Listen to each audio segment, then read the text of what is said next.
Hello and welcome back to another episode of my MotoGP 22 career mode, and today we're here for the Austrian Grand Prix in my Moto2 season. Now if you haven't seen the last episode, I do recommend you go check that one out first before we do get into this one, so nothing is spoiled for you. But of course, in the last episode we had the British Grand Prix, a bit of a damage limitation race, quite a good result overall, 5th place in the end. The AI were much quicker than me pretty much all the weekend. I managed to get a great start, lead the race for a little bit. Obviously I got caught back up, dropped back through the pack a little bit, but a top 5 result is always a good result, especially at your home Grand Prix. But of course I am hoping that it'll be a slightly better weekend this time. I would like to be back on the podium at the very least, if not a win. Now, with the Austria Grand Prix, it is interesting because a lot of what you used to know kind of has to go out the window, because if you remember, it's a completely different layout. Well, not completely, but it is a different layout to what we've had in the previous games with the chicane. I do remember being quite fast on this layout in Moto3 until the race where it rained. So, yeah, I'm not 100% sure how we're going to get on. Hopefully, it is a dry weekend, but we'll head right into it now. I'll see you after practice, and hopefully it's a dry weekend. So then, at the end of free practice, we've got a bit of a muddled up order, as you can see, but I am top of the timesheets by half a second, which is pretty good because that was the second lap I actually did. My first one, I was a bit off and I was thinking, oh, this could be interesting, and then I found 2 seconds in the first sector, so that's got to tell you something. I'm definitely a bit rusty on this game, but Bo Ben Schneider is in second place, Simone Corsi in third.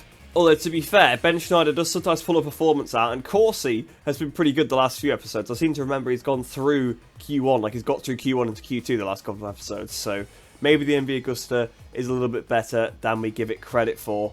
So Somket Chadra, of course, is still up there in 5th position, obviously my closest championship rival, if you can really call him that. I mean, it's not really much of a contest anymore. Obviously, mathematically it is, but, you know, it is pretty much over now.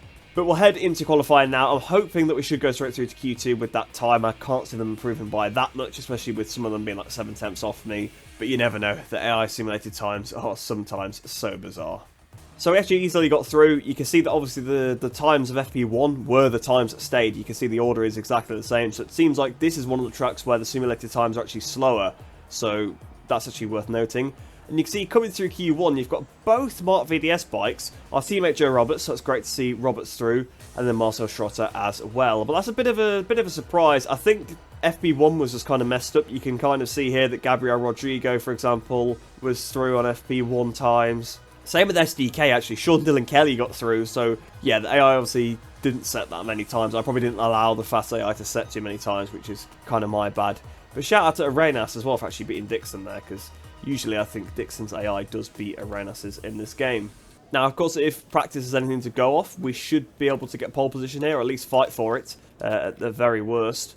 And of course, as always, we're going with the medium tyre. It's the only combination I ever really use, because nothing else works, really. Now, we've actually got slightly overcast sessions, so I'm hoping that I won't regret that. I'm hoping I'm not thinking, oh, you know, it's going to be too slippery, but I think it should be fine.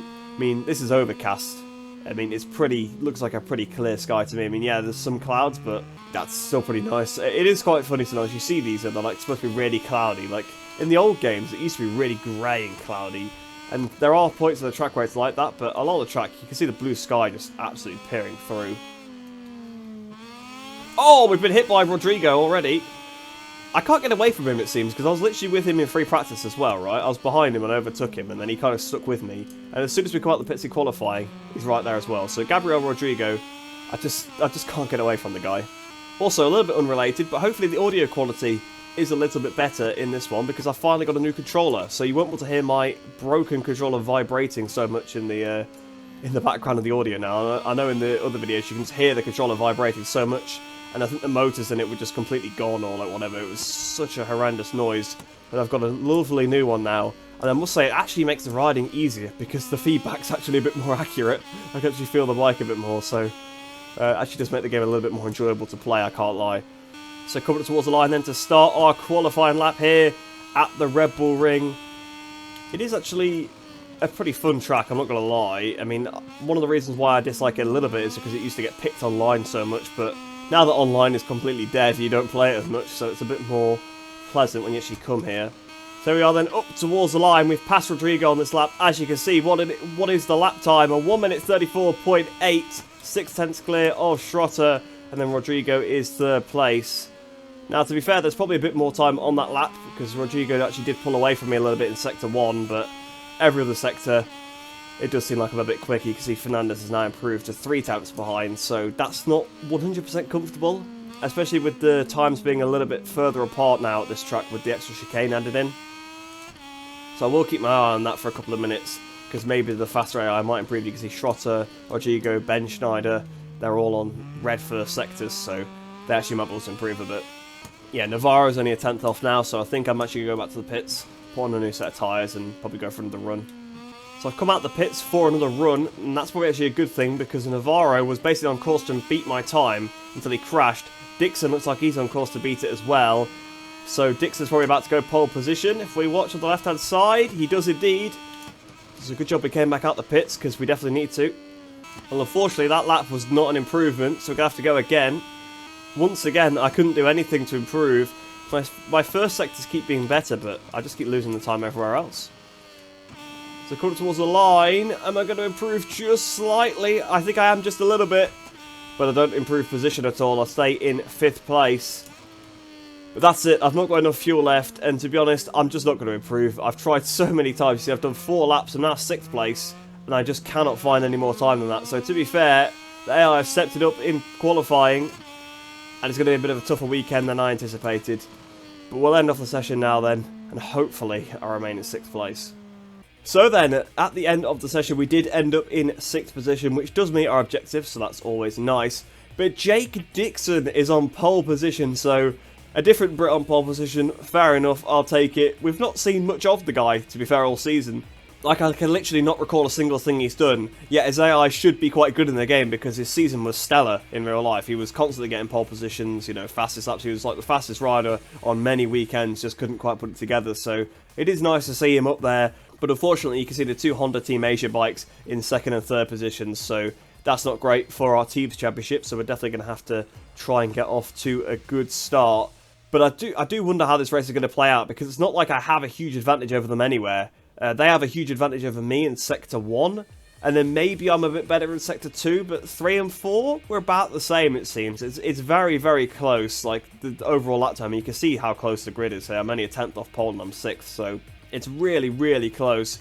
But we'll head into the race now then. Hopefully we can have a bit of a good battle. Hopefully maybe we can even have a Brit head-to-head like we did in Sachsenring with Sam Lowes. Be nice to have that with Dixon here, but we'll head into the race now then, and I'll see you on the grid. Now, interestingly enough, the game's actually recommending a hard tyre, but I'm not going to do that at all because I tried the hard tyre once when the game first came out and it put me off completely because I struggled so much with that tyre. I just decided it wasn't worth ever going for again, so I'm going to stick with my medium. Yes, it was a little bit tricky in some areas, but overall it's worked pretty well. It's worked at pretty much every track. It's worked with this bike pretty well, so I think that's what I'm going to stick with. Now, again, I think my plan is going to be similar to Silverstone. Going to try and hit the front early, if I can, from 6th place on the grid. Probably can with a bit of Palmer 3 off the start, but the run to turn 1 isn't that long, so we'll have to see what we can do. But if we can hit the front, I think we've got a good chance of fighting for a good position here, because I think I've got a bit more of a chance. I don't think they'll be able to gang up on me quite as much as they did in Silverstone. Without any further ado, we'll get this race started then, and let's see what happens. Countdown is on here at the Red Bull Ring. Just a few more moments and we'll see the start of the Austrian Grand Prix. So Dixon on pole position then. Good luck to Dixon. Hopefully he can get a good result. Hopefully he can beat those other 2 red bikes on the front row. But the lights are on. Waiting for the lights to go here at Austria. Lights out and away we go. And again, my initial start wasn't great, but the Palmer 3 is enough to jet straight into the lead as we go down towards the first corner. I might have to stop doing that, to be fair, because it's a little bit unfair. The AI are just so weak off the starts, and the Palmer 3 makes such a difference. I would say that maybe Milestone should consider maybe nerfing Palmer 3 a little bit in the next game, because the last couple of games it's been absolutely ridiculously overpowered. I mean, I know it's a high engine map, but the actual fuel consumption it gives you is not a lot worse, really. Like, it's not massive. And if you use it just sparingly throughout the race, then it's a huge advantage. You see, I've already got a second over them in the sector where they're supposedly better than me, so that's a great way to start the race with a Brit 1-2 here for the Austrian Grand Prix. We've overtaken our championship rival, Chantra, and I think Agora is actually the next closest as well. So the 2 rivals there as we go a bit wide into turn 4, just keep it on the circuit, just about. I had flashbacks then to some of the other races where we've ran a bit wide. But fortunately we did manage to keep it on the track on this occasion. So at the end of the first lap then, we've got about 1.3 seconds, 1.2 seconds to Jake Dixon as we go over the line. Let's see how much that is at the end of Sector 1. So I actually rode that quite well, I felt, on that occasion, but that's still 3 tenths, which seems to be pretty consistent. I'm not sure how they have such an advantage through there. I think it's the change of direction, to be fair, because the AI have always had an advantage there. So I think that's why they're gaining all the time there, and they've also always had a straight line speed advantage. And in Moto 2, they have sort of the added traction advantage as well. So I think that's probably why they're so strong here. The traction anti-wheelie, all that kind of stuff would be really useful at the circuit. So I think that's where their advantage is. And basically, I'm just making it all back up on the brakes, which I think is why we're so close. But you can see the gap is virtually eradicated already. So the AI, when I'm using Palmer 2, definitely have the upper hand. So this is feeling very Silverstone-esque. And unfortunately, with it being a shorter track, there's more laps to do. So I feel like they've got more of an advantage. There you go, Dixon's right there. Well, the whole pack is right there. They are just in one big pack. So we are in trouble if they start pulling some aggressive passes. I feel like we've had a lot of races like this year, though, where we've kind of hit the front early on, especially Qatar, for example. And then we've had to just defend from a big pack of AI behind. This seems to be the consistent theme throughout Moto 2. So Dixon is right there now. I'm kind of awaiting an aggressive pass. Now, I'm actually going slightly faster than I did on the previous lap, which is interesting, because I actually thought I rode it pretty well on the previous lap. And Agora's hit the deck. There's been a bit of a crash in the mid-pack. I saw a couple of riders sat up as well, trying to avoid him. Chantra's dropped down a couple of positions. I think Chantra may have been somewhat balked by that, or at least involved in it, maybe, to some extent. So just ran a little bit wide through turn 4. That's what allowed Dixon to close right up to us. In fact, he's side by side, but there's a bit of contact with Dixon. Sorry, Dixon, didn't mean to do that. We've ran a bit wide through turn 7 again. That's allowed Jake Dixon to hit the front. Bo Benscheider second place as well. So like I said, Bo Benscheider does pull out a performance every now and then. We've picked up a Chalmers 1 as well. Just got to try to give Bo the space, to be fair. Here comes Canet now as well. So Canet's up the inside. So maybe the Arder's going to gang up on me. Benscheider back up the inside as well. Then Arbolino's coming as well. Right, I'm going to have to use a bit of Palmer 3. We're going to have to go back on the attack. But unfortunately, we're going towards the AI's best sector. But Canet looks like he's making a move on Dixon. Up the inside we go. Ben Schneider. We're going to go up the inside of Canet as well. I'm going to have to try and force it to fit. Oh, we're so close on the curb. So we've just got past Bo Benscheider. We're in the slipstream then of Aaron Canet. We've got to be careful we don't pick up another track limits 1 as well. Because, of course, we already got one of those. And it seems like if they're behind me, they probably can't overtake through this sector. And to be honest, I didn't lose very much there. Well, there you can see I'm 4 tenths underneath, so maybe that's what I needed. I just need to follow them through. Perhaps they don't have an inherent advantage. Maybe my line was just wrong all weekend, which, to be fair, would make sense because I've not really ridden this layout very much. Oh my goodness. How close was that to a crash? We were almost completely off the back of the bike there with that wheelie, and that has probably affected any chance we have of winning this race now. Because we were closing right back up to the back of Dixon and Canet, and now all of a sudden we're back battling with Arbolino once again, and now we've got Chandra behind us all of a sudden, so we need to try and attack. This is the thing, the AI are just so aggressive that once one comes through, they all start trying to pile through as well, and they just keep riding back up the inside. To be fair, we're having a good battle here with Arbolino, a pretty clean one, but sometimes there definitely is a bit of contact when it comes to battling the AI. Oh, Ben Schneider's down. Ben Schneider tried to botch pass there on Jake Dixon. He hit the curb and down he goes. So that's one less guy to have to overtake now. Maybe we can get Arbolino on the run into turn 1. Try and follow the others through sector 1 and see what we could do there. So my personal best lap of the race, even though we got passed so many times there. Up the inside we go of Tony Arbolino. Into P3 we go. Dixon made a slight mistake through turn 1 as well there.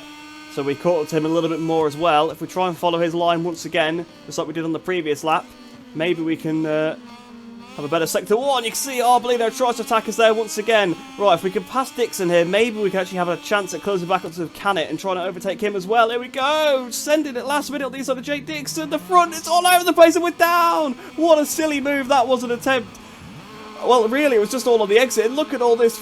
Oh, look at all these AI going past us here. This is not what we needed.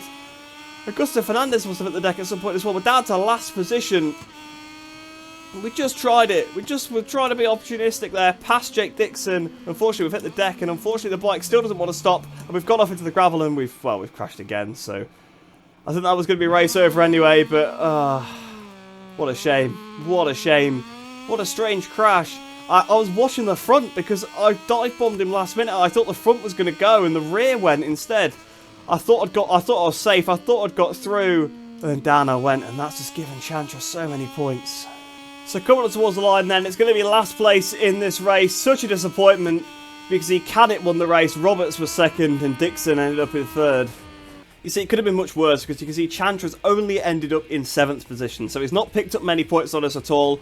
And of course, we have a huge lead on him anyway, so it's not a big issue. And in terms of the Teams Championship, Roberts has actually performed for once. He's actually managed to get on the podium and beat Chantra. And then, of course, me and Agora both retired. Well, I didn't retire, but I effectively did. But, oh, it was just such a silly move. Well, actually, it wasn't even that silly of a move. The move was done. I just then crashed on the exit of the corner, which, yeah, kind of happens. The elevation change, it's easily done. It's just so strange. I saw an opportunity to go and beat Canet there, because I felt like the pace was good. Once I got behind them, I could run their lines through Sector 1. I wasn't losing the time anymore.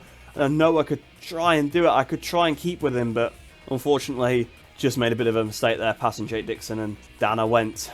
So looking at the championship standings then, the lead is not nearly as big as it was at one point. I think we've lost points to him the last couple of races now, and he's now only 78 points behind, which is still a lot, but, you know, that's only just over 3 race wins worth now, so it is getting to crunch time. There's not that many races left in the season, to be fair, from now, so potentially we could be wrapping it up in a couple of episodes' time, but even still, I just want to try and get back to a decent performance, start trying to beat him again. Fortunately for us, though, Joe Roberts moves up to 3rd in the championship, so Joe Roberts finally pulling his weight a little bit there, because, really, well, I've got like double his points. I did have double his points in the last episode, to be fair. Now, obviously, I don't, because he's gained more and I haven't gained any, but even still, it's nice to see him actually pulling his weight a little bit, moving ahead of Agora. Agora is 97 points behind, so he's kind of not really a threat. That's like 4 race wins worth, but Chantra, if I have another couple of bad races like this and he wins them, he's back in it, and we've seen that this can happen now, so I've got to be a bit more careful. We're moving on to the Teams Championship now then. You can see we've still got a 90-point lead, which is pretty good. Obviously, that can be taken down in 2 races now, if neither myself or Roberts or Dalla Porta for that matter score and the Idemitsu boys come 1-2, but that's very unlikely to happen. I think this is more sustainable, because even if I have a bad race, at least Roberts will probably score something, or, you know, Dalla Porta can maybe score something, even though I've not really seen Dalla Porta all season. The kind of race where myself and Roberts are both not scoring would be the kind of race where Dalla Porta, you assume, would be doing a little bit better. Obviously, everybody else is no longer a threat. They haven't been a threat for a long time. 167 points over Mark VDS, so they're fine, but the 2 championships definitely between Italtrans and Honda Team Asia. But with that race done now then, I think I might have a little look on the replay to see what happened exactly. Obviously, I know there was no contact. I was actually quite lucky to not take Dixon with me, because I did crash like right in front of him, so I just want to have a little look. I probably just got on the throttle a bit too early, to be honest. To be fair, it is a bit of an odd high side. I think this is probably on the better camera to watch it from, to be completely honest. It's the TV one, you don't see it so much. So the front is moving on the way in there. The front is like really bottomed out, but to be fair, it's not the front that lets go. It is the rear, and to this point we're fine, but you can see it just suddenly... it was the front. It was the front, actually, and that then, because it lost the rear grip, I think. Like, the front definitely goes there. Like, the front is gone here, right? But then I don't know whether that's just because the rear's gone, but I believe the front might have caused the rear to go there. Or, like, it's sort of a combination of the two. As I've gotten the power, the front has just kind of lost itself, and that's why the bike has then just spun round. Just because the front's not going anywhere, the rear's just come all the way around, so... yeah, it was the front in the end. I mean, it was an aggressive pass. You can see this is really aggressive, and it was on the limit for this game. To be fair, I wasn't even going to get past him. He was actually just going to ride straight back past me anyway, so it was a bit pointless, but I just saw the opportunity to try and get Canet, and unfortunately, I've come unstuck a little bit there. But you know what? I've got to try it. Like I said, my championship lead, even though I know I said it's been decreased quite a bit, it's still quite large. There's no point just settling in for a position. I may as well try and make it interesting. It's a MotoGP game career mode after all, so... yeah, I absolutely went for it there, and I paid the absolute ultimate price. But with that looked at then, we will head back to the career hub now, see what we got from this weekend. Probably a bit of a telling off, to be fair, because the race result, but at least we achieved the objective in qualifying. So then, on the reputation front, we've had a pretty poor weekend. We lost 10,400 reputation, which takes us down to 156,800. So, yeah, maybe not the best idea to go for that move in the end, because it would have been P3 otherwise, which they would have been really happy with. But we did gain 100 credits, to be fair, so we've now got 403,867. So, we gained 100 credits for finishing P29. I still can't believe I did that, really, but... to be fair, you know, I'm going for the passes. I'm trying to get the positions. I was going for the race win in that race, right? I could see that Canet was pulling away. If I could pass Dixon, use a bit of power mode 3 on the straight, close up to Canet a bit there, close him up on the brakes. I could just get in onto the back of him, maybe use a bit of slipstream, and we could have a bit of a last lap head-to-head. That was my plan. I was trying to go for, you know, I saw that I hadn't dropped too far back. I saw once I was running with AI, my pace was better. So I knew if I could just get past Dixon, maybe I could try and catch Canet. I probably wouldn't have done, but I wanted to actually try it, so a bit of a shame, but you know what, you've got to go for these things sometimes, and we've still got 78 points on the championship lead, so it's not the end of the world, I suppose.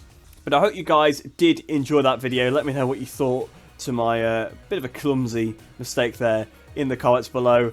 Hopefully the next episode should be out pretty soon. I'm not sure which the next race is. I think it might be Aragon next and then Misano. So we are getting towards the end of the season very rapidly. So before you know it, the championship will be sealed anyway. So we'll have to see when we can actually achieve that one. If I can go on a bit of a run of races, maybe we can do something a bit special. But with Aragon, yeah, I don't think so. They're pretty good at Aragon. So we might have another tough episode in the next one. But like I said, I hope you did enjoy that video. Hope you enjoy the rest of your day. Hope you'll stay safe, and I shall see you in the next one.